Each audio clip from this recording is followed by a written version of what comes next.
Bienvenue sur cette vidéo de chez Spring Training. Dans cette vidéo, nous allons tester la Hoka One One Caviota 4, la dernière de chez Hoka.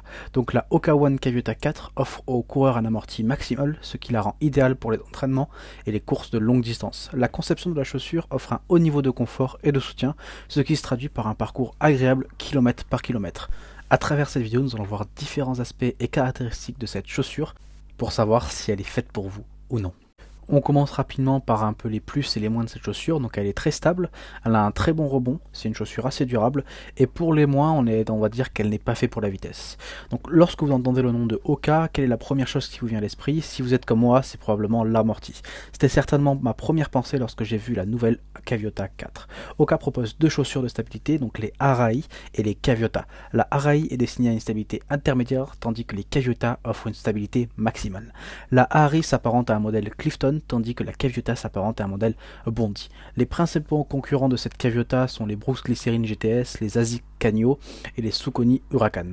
L'Ultra Provision 6 est la chaussure qui ressemble le plus à cette Caviota et elles sont toutes deux une quantité comparable d'amortissement ainsi que le drop plus faible au talon aux orteils. Donc 5 mm pour la Caviota et 0 mm pour la Provision.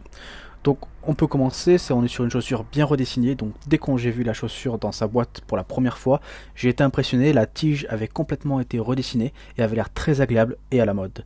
La base bleu royal avec des accents bleus plus clairs est très accrocheuse. Le J-frame était reconnaissable car il était gris comparé au blanc du reste de la semelle intermédiaire. En essayant cette Caviota, je n'ai pas été surpris de ressentir un confort extrême dû à l'amorti de la chaussure. Cet amorti est à la fois souple et soutenant, offrant à la structure et la stabilité qui font souvent défaut à de nombreuses chaussures. Donc les Caviota sont des chaussures larges, mais elles n'ont pas non plus une impression d'encombrement ou de lourdeur une fois que vous les portez. La première sortie de la Caviota qui a été faite a été sur une course de 8 km. J'ai rapidement compris que cette chaussure n'était pas conçue pour la vitesse, mais plutôt pour le confort. Elle m'a même permis de maintenir un rythme agréable et facile avec un rebond. J'ai éprouvé quelques frottements sur le côté de mon talon, mais je n'ai pas eu d'ampoule. À part cela, la première course a été simple et confortable. On passe au côté de l'empeigne, donc on est sur une empeigne améliorée et stable. Donc la Caviota 4 perpétue la tradition en modernisant le matériau utilisé pour l'empeigne. La maille technique élégante et flexible permet à vos pieds de respirer. Le H-frame est situé au milieu du pied sous le technical mesh et vous pouvez ainsi le repérer sur ma paire de tests en cherchant des languettes bleu clair sur le système de lassage. Cela vous permet de régler le niveau de serrage ou de relâchement que vous souhaitez pour la zone du médio-pied. La Caviota s'est améliorée depuis la dernière fois que je l'ai examinée, elle s'adapte désormais mieux et est plus facile à utiliser. Le AH-frame contribue à la stabilité de cette Caviota, vous permet ainsi d'ajuster le système de lassage pour un ajustement parfait et facilité. Vous trouverez une quantité moyenne de rembourrage sur la tige. En plus, cette quantité moyenne de rembourrage vous ferez également l'expérience d'un ajustement moyen du talon aux orteils sur la tige. À l'arrière, vous trouverez une languette attirée sur le talon, ce qui vous permettra de les enfiler plus facilement lors de vos courses. On passe maintenant à la semelle, donc on est sur une semelle réactive et durable.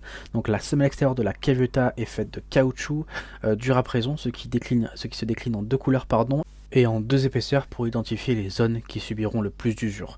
Si vous cherchez une semelle intermédiaire durable et flexible, c'est celle qu'il vous faut. La semelle extérieure est épaisse pour sacrifier la flexibilité et elle est construite pour durer pendant des centaines de kilomètres.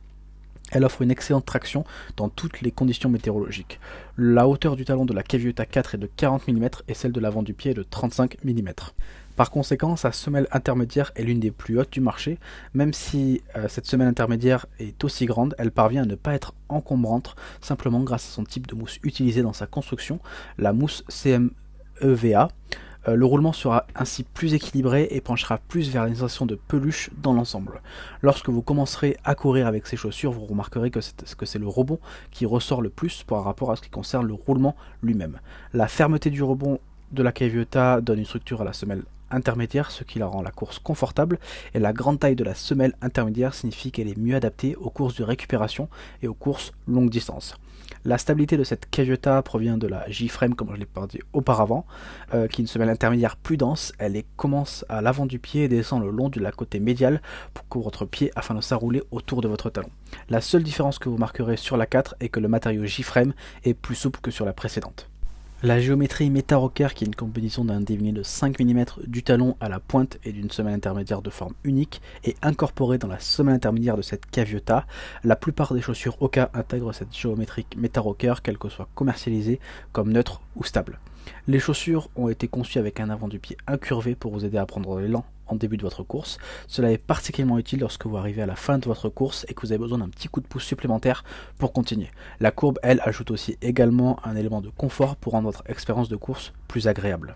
Pour conclure cette chaussure, il y a une raison pour laquelle la marque Hoka est de plus en plus populaire. Elle fabrique des chaussures à la fois confortables et durables. Le modèle Caviota 4 est un parfait exemple et avec son design équilibré peut supporter de nombreux kilomètres d'usure. La Caviota 4 se situe au sommet de la catégorie des chaussures de stabilité avec un amortissement maximal.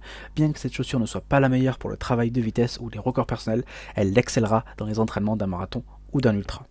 Ce test est désormais terminé, donc j'espère que ce test de la Hoka One Caviota 4 vous a plu. Si c'est le cas, n'hésitez pas à vous abonner et à liker. Nous on se retrouve pour un prochain test de chaussures de running.